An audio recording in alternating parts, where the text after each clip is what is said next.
Howdy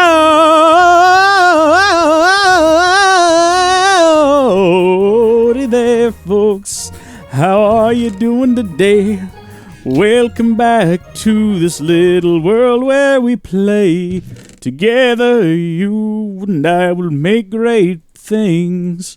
This here you're watching is the Tekkit Legends Let's Play. It's not Tekkit Legends, though. Not even slightly. This is actually Tekkit Main, Tekkit to the Moon. I don't know, I thought it'd be fun to bring back that old song. Sort of a retro throwback. Speaking of, I thought we'd talk a little bit more about consoles, because I quite enjoyed our conversation about consoles in the previous most episode. That's Iron? That is Iron. Go in there. And I thought it might be good to discuss them a bit more, because I actually have a pretty heavy history with consoles. You know, I don't want people to get the idea that I'm just some console, or some, shall we say, what would be the more correct term? A PC master race elitist who hates console peasants. That's not me. That's not who I am. It's not true. You know? I've read the articles on Kotaku, and I can assure you they're all fabricated. By me. Just trying to get the word out there, you know? Back, limited time only. Get your howdy folks while you still can.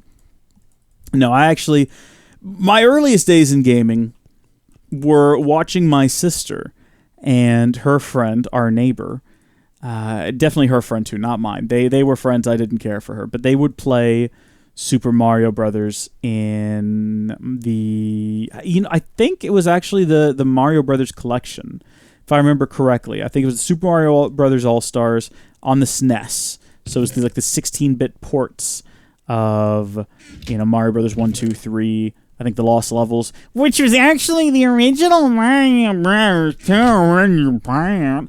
Everyone knows that fact. You're not impressing anyone with that fact. Stop telling people that fact. Crying out loud. I remember watching them play it and really wanting to try and not being allowed to. They wouldn't let me play with them at all. They wouldn't even give me the controller, so all I could do was watch.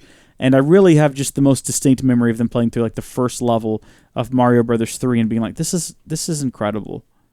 This is a movie. And they're making it happen by pushing the buttons. This is the future. And it wasn't. It was the past. I guess early 90s SNES, relatively new. Not necessarily the past, but still. I was like, how don't they let me do this? No, the first video game I ever played, because I think probably even predating ever playing a game. What the heck happened here? Oh, we came down here and we got diamonds once. It's all coming back to me. Predating even playing a game in an arcade.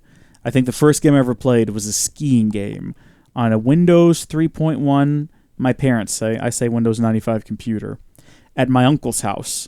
It was the downhill skiing game where there's one part in the game where you had to press F to go faster or the wolf would eat you, and the wolf terrified me.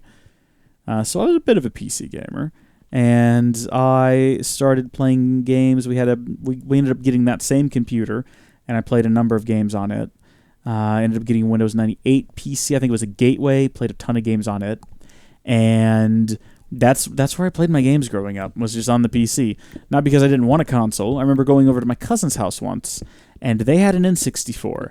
And I could not, for the life of me, figure it out. But Donkey Kong Country was on there. I think Donkey Kong 3D, I should say, on the N64. And I really wanted to play it. They were out of town, and they'd invited my mom and sister over to use their tanning bed. Yeah, they bought a tanning bed. Yeah, it was that family. They had a tanning bed and an N64. Weren't they high and mighty? Woohoo. But I couldn't figure it out. They were like, oh, Reese can play the N64. And I was like, I can play the N64? I couldn't play the N64. I had a tiny baby brain, and it didn't make any sense to me. Going through Windows 98, or probably at the time it was still the Windows 95 computer, although my parents say it was 3.1, I wasn't. I could navigate that just fine. I could figure that. Installing programs is as easy as hitting next. Double-clicking to launch, mouse and keyboard not working, turn the computer off, unplug them, plug them back in, turn the computer back on. You had to turn them off first, because those PS2 connectors, man, they're fidgety. You don't want to take that kind of a risk with those, because they might just blow up. As they wouldn't blow up, but they definitely wouldn't work when you unplug them, and Windows would probably crash, and it just might break them as well. So it's definitely not a good call to just unplug those while it's running. But anyway, I went to another cousin's house, and he got a Game Boy. I don't even think it was a Game Boy Color, and he got, I think, Mario Land. I'm guessing. I didn't know the names of any of these things at the time, right? So for me, it's been sort of a retroactive, like, I didn't know what Donkey Kong 64 was, but growing up, getting more into gaming culture, years, decades down the line, kind of being like, oh, that was probably what that game was, you know? Oh, it was probably Defender on the PS2. I should make a video about that. No, I'm not going to. He had it. I picked it up. I played it. It changed my life. Game Boy, man. It might have been a Game Boy Color. I really don't think it was, though. I think it was just a regular old Game Boy. And I keep making this mistake. I keep putting these down a bit early. I'm going to stop doing that now. I'm gonna stay with the pattern. So I wanted a Game Boy Color. I saved, I dug through couch cushions. I mowed a lot of lawns. And I got, when I was probably 6 or 7, I want to say, I got my Game Boy Color. And it was all I'd ever wanted. Just like that song by the Beach Boys. That's a joke. It's not a Beach Boys song. I know that. That's what the joke is. Okay, now that you all understand my humor. I got a Lego racing game on it because I liked Lego, and that was literally the only reason. I didn't know what else to get. That was a running theme for me in my youth. I didn't know what games were good. You know, the internet existed, but not really, and I didn't have access to it, so it was sort of just like, yeah, that has intriguing box art, I guess. Hopefully you can judge games by their box art. You can't judge a game by its box art. Trust me, I wish you could. But that was my first gaming console. Then I really wanted an N64. I wanted an N64 so badly because that's had the cool games on it, man. Like Star Wars Battle for Naboo, which I ended up getting later on PC. I doubt that game holds up. Strongly doubt that. But I enjoyed it on the PC when I played it. And what else did I get? I'm trying to think back now. We're going to branch mine in a different direction. Because I think we've done a lot going that way. Let's just go this other direction for a while. Let's just go here. Let's just do it. I don't care anymore. What do I look like I care? Let's go. I was sort of hoping we'd eventually hit the quarry. But I think the quarry is based on where my house is. The quarry's over here?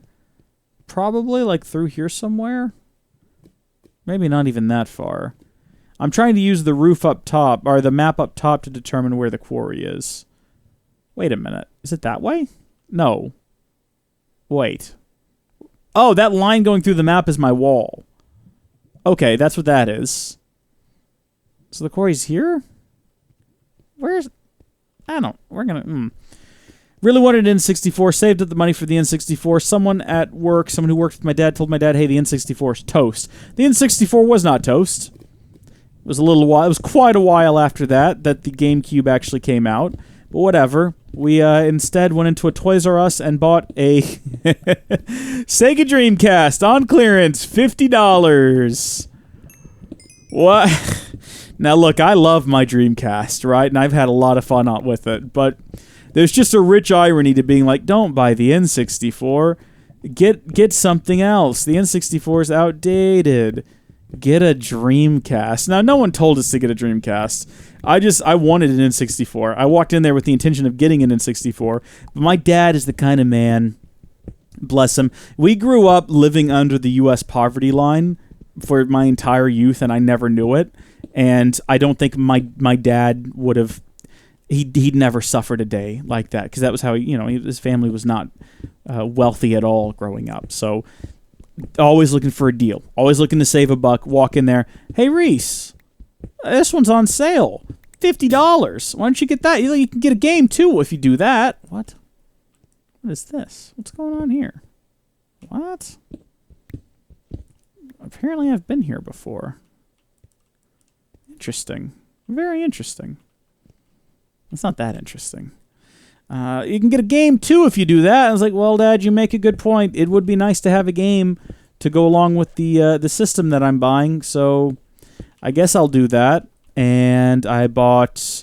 Oh, you know what I got? I got Daytona USA on the Dreamcast. That game rocks. It's got some funky little unlockable cars in it. It's hard as nails to steer in, but it was fun. I remember my sister's boyfriend and a bunch of their mutual friends came over one day, and we all raced each other in the Dreamcast, because I wasn't like my sister. I let her boyfriend and his friends play on my Dreamcast with me, on the Bravado.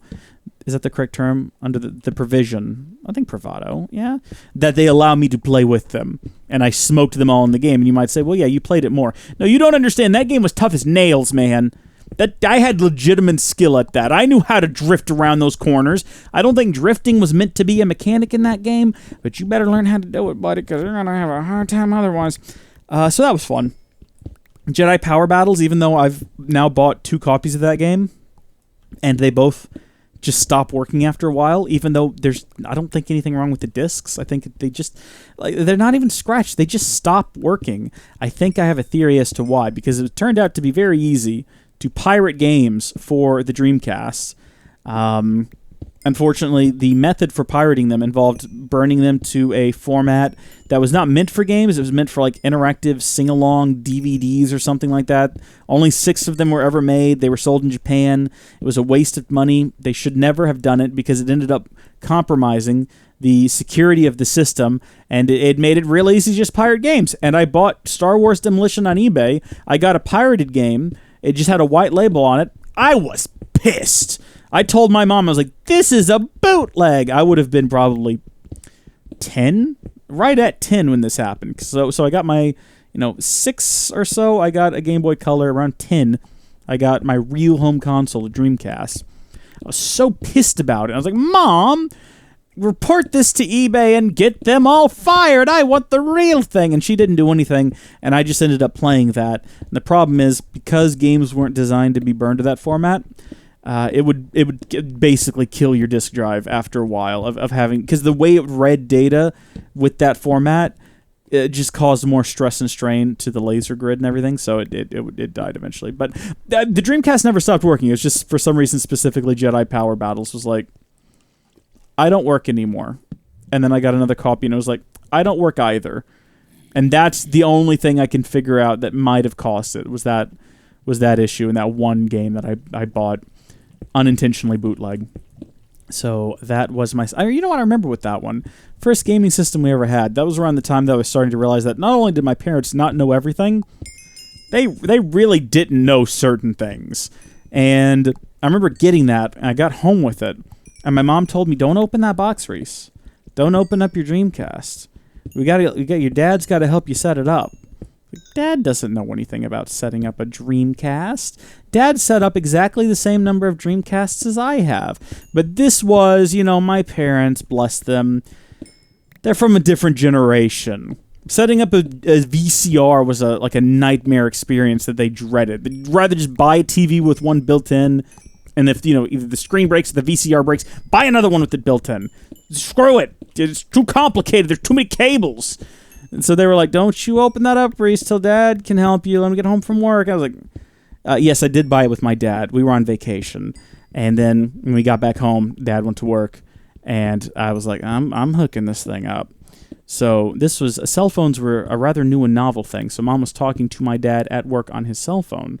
And she says to him, Reese set up his little Dreamcast. I think I might have said Xbox a second ago. You knew what I meant, though. So he set it up all by himself. Yeah, he just pulled it all out and plugged it all in. How many times did it take you to figure it out, Reese? 1. I was like already well into Daytona USA. I was like, this game's tough as nails, man. Why did I buy this? It's like, just 1? I was like, yeah, Mom, it wasn't hard. There was a cable with 2 prongs that looked like they might plug into an electrical outlet, and they did. There was another cable that was red, white, and yellow. And lo and behold, on the television set, there's 3 ports that are red, white, and yellow. The only tough part for me was trying to figure out how to get to... Okay, so on the remote, there was an input button.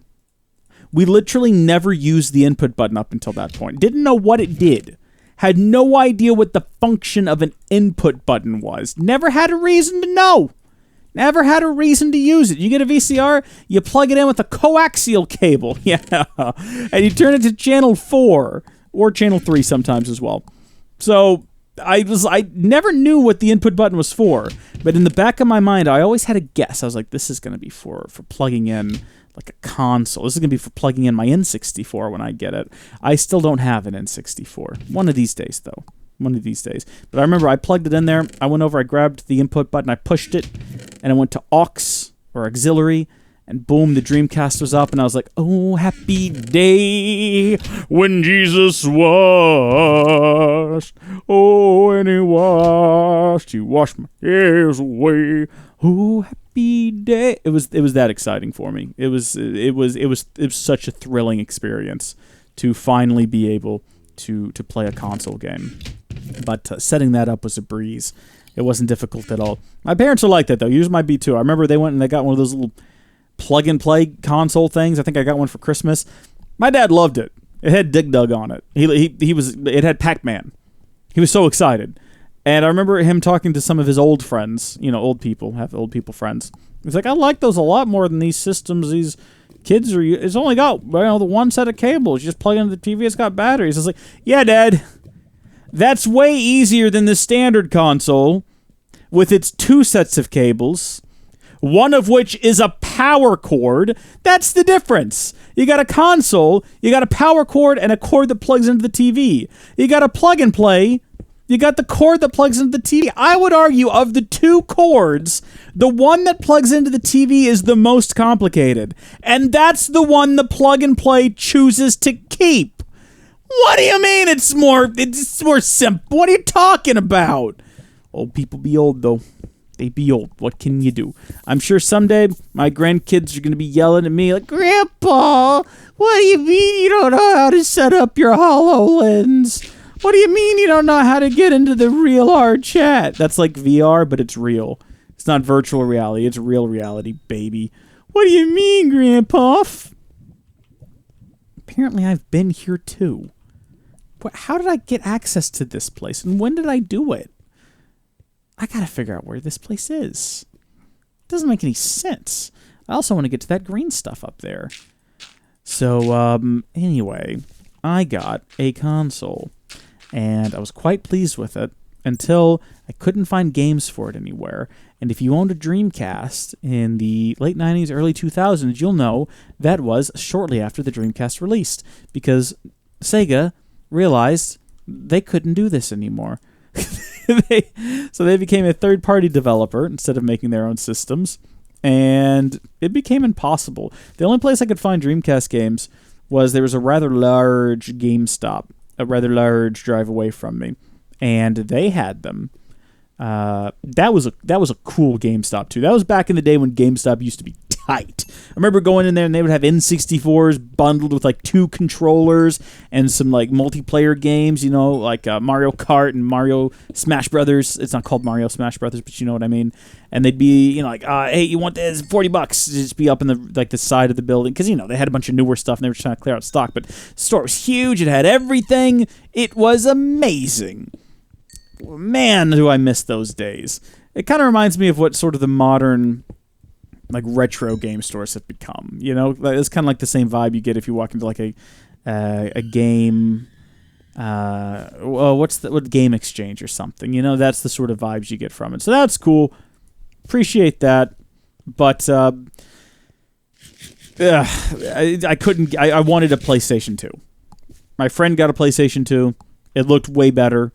And also, games were being made for it, as opposed to the Dreamcast. So, naturally, my next gaming console was a PlayStation.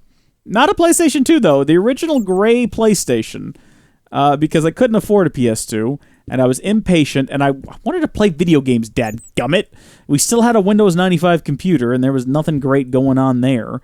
XP was out at the time, and that's where, PC gaming was going, was to the XP. And, What is happening here? What? That's not a source block. What's happening? Go away. Get out of here. You're making things complicated, Oil. Oil always making things complicated. Stop. For freak's sake. Go away. And we're going to need all of this stuff eventually to go to the moon, but we don't need it right now.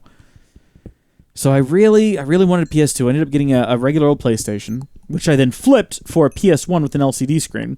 After we bought the LCD screen, realized it wasn't attached to the original model PS1. And now that thing got some use, man. Plug that sucker into a cigarette lighter and you were ready to go. You know, you could play games while you're booking down the road. I don't think you were supposed to do that. Like, I don't think it was supposed to be plugged into a wall, but I plugged it into a cigarette lighter. It worked fine.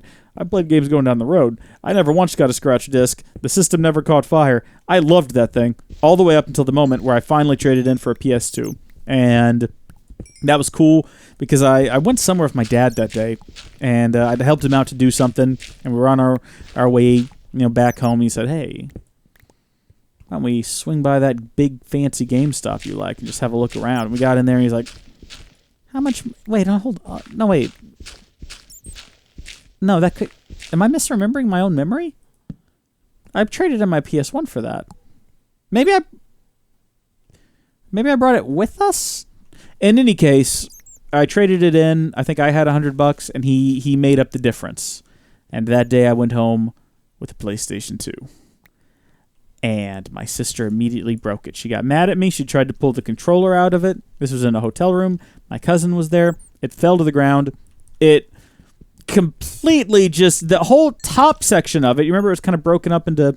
it was broken up into sections. The top section broke away, not completely from the bottom section, but it definitely shifted back an inch. And it was busted, and I was going to kill her. I decided right then and there in that moment, I was like, well, your life is now forfeit. You must die. There's no reason for you to live anymore. You've destroyed my console. You don't deserve life. And so my cousin is watching and kind of freaking out as I attempt to... I jump on my 9 years older than me sister, throw... Keep in mind, I was a child at this point. So, as I describe how I was going to murder my sister, I was a little boy. And I wouldn't have actually killed her. Just wanted to make her feel the pain that I was feeling. Threw her to the bed and began just taking wild swings, none of which actually connected. And she was screaming, and my cousin was kind of laughing, but also a little bit concerned. And my uncle came out and pulled me off of her and was like, "What are you doing?" I was like, "She broke the PlayStation." He goes, "What'd you do that for?" She was like, "I did not." She's like, my cousin was like, she did. She definitely did. She pulled it off of the... Shut up! I went back to my parents' room. They were not happy. And, she was told, you're paying to get this fixed. But it turns out, we called up Sony. We told them what the problem was. Sent it in. They sent me a new one. No questions asked. The dude was just like, send us another one. It should not have been covered under warranty. It was knocked off of a dresser in a hotel room. I was trying to play a game. She wanted to watch some Backstreet Boy or NSYNC concert stupid thing on TV. Gosh darn her. But Sony sent me a new one. So thank you, Sony. I'm still impressed by that. They're just like, yep, okay. Here's a new PlayStation 2, kid. Go buy some of our licensed games. I don't think I ever did. I don't think I ever bought a first-party game on the PlayStation 2 because I didn't know what kind of games to buy. But I had my second PlayStation 2, which I'm sure was just a refurb from a back room somewhere. But still, it was another PlayStation 2. And I had that, and my gosh, did I play that. I played the mess out of that thing. So many games. Battlefront 2. My dad used to have these invoices, and he'd pay me 10 cents per invoice to stamp them so that he wouldn't have to manually fill out all of his information. And I stamped 500 of them in one day to get enough money to get Battlefront 2 because I had Battlefront 1, Star Wars Battlefront 1. It was such a good game. I was like, I got to get the second one day and date. I don't have any money, but I'm going to give me some money. I remember my mom repeatedly coming into my room that day and saying, "Maurice, you can't stamp 500 of them in one day, son." Yes, I can, Mom! And I did. And then I turned down payment. in secret because I didn't have money for tax. The game was $50 new. I didn't have money for the taxes, so I just told Mom, I was like, "Hey, don't worry about paying me. Just you're going to the big fancy GameStop, aren't you? Why don't you, while you're there, pick up Battlefront 2 for me? And that could just be my payment. Why don't you just do that? That'll be swell. Thank you, Mom." That game was worth every blood, sweat, and tear of stamping 500 invoices. Man, what good times. What sweet, beautiful times. Such a good game. And I had that all the way up until Lego Star Wars came out. And then I had to get a PS2 Slim because my PS2 stopped reading games with the blue backing on it. Diamonds! Oh, they're a Minecrafter's best friend. Oh, so sweet. So gentle, so warm on my chest. I truly think that diamonds are the best. In any case, they could no longer read the blue-backed discs, and I returned. I bought it on eBay. I bought Lego Star Wars on eBay because I saved a few bucks. It wasn't working. I assumed there was something wrong with the disc. Sent it in. The person on eBay sent me another copy, new, sealed. It didn't work either. Sent it in again. They refunded me. Went to GameStop and bought it. It didn't work, but the lady at GameStop just casually mentions, like, sometimes we plugged it into theirs. They had a display model. They popped it in there. I was like, no, the game works. I was like, She said, sometimes the PS2 can stop reading discs after a while, the blue-backed ones. We don't know why. Maybe the laser just gets a little too weak to do it. And I was like, interesting. And the PS2 Slim had, just come out. And we went home, and I got my PS2. I wrapped all the cables up. I walked into my mom, and I said, I've got the money to make up the difference. Let's go trade it in for the PS2 Slim. And she goes, why? I was like, so I can play Lego Star Wars, Mom. So we went up to the same GameStop a little bit later in the day, and I looked in through the glass window. I was like, okay, good, different people working here now. We're in the evening shift. I looked over at my mom. I didn't explicitly tell her this, but she knew what we were doing. Right? She knew what we were doing. There's no way she didn't know what we were doing. We were about to trade in an PlayStation that would not play games with blue backs to get one that would. We were going to deceive GameStop. I was like, this is you got to get it in there, and we got to get the Slim model, and we got to get out. Never told Mom this. I assumed Mom just knew what the deal was. But we go in, I put it up on the counter, tell her I want the Slim model, please, and the lady says okay, and she goes to get one, and I go to look at a game or something. I go to look at it might have been new consoles maybe being teased. Maybe not. There's something intriguing in the store. I went to look at it. Mom was talking to the girl behind the counter as we're in the middle of our caper, right? And I come up to the counter, and Mom's like, I was just talking to her, Reese. This model's exactly the same as the fat model. There's no functional difference other than this fact it's smaller. Are you sure you want to trade yours in and put up an extra few bucks to get the Slim one when there's no difference?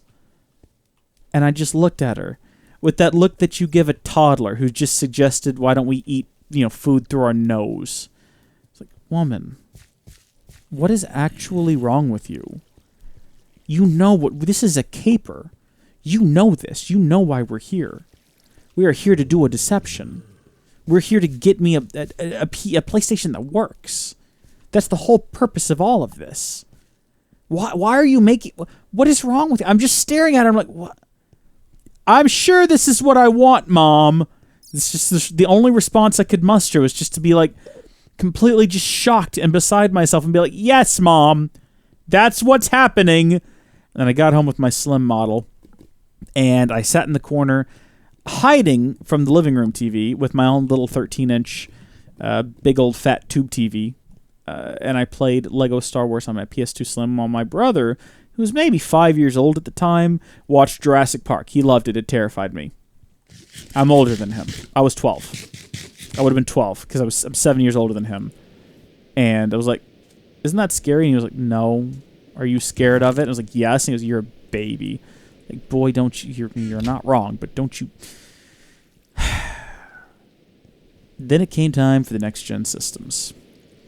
What system do you reckon little old Reese was going to get? Well, little old Reese didn't know. little old Reese didn't really have a preference. I mean, obviously, having been a PlayStation lad for so long, I leaned toward the PlayStation 3.